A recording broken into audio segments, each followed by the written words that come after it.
I see a there here. What is this there referring to? It is referring to the governments of developed nations.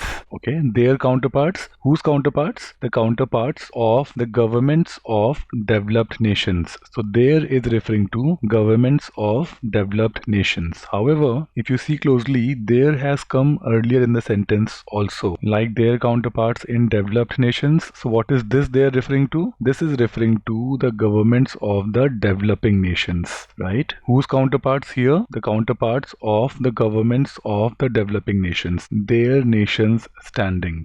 Whose nations standing? What is this there referring to? Here also there is referring to governments of the developing nations only. So once there has come for governments of the developing nations, so now it cannot come for governments of developed nations. Remember, in one sentence, one pronoun should be used only for one noun. So answer choices which use there can be eliminated.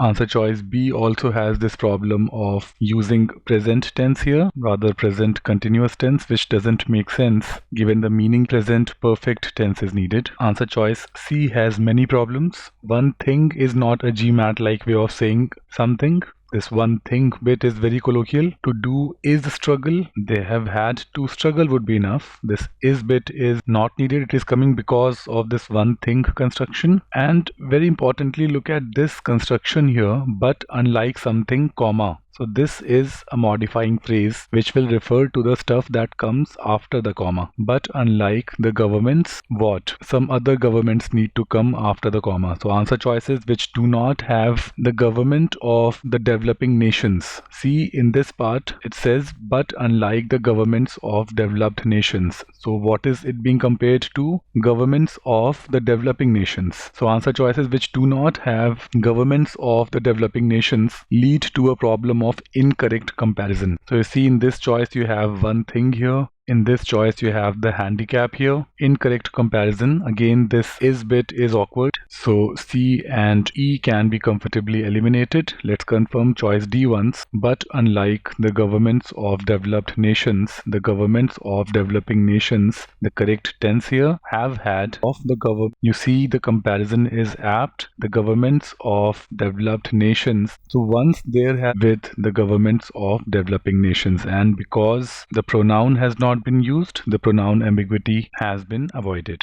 D is the correct answer choice.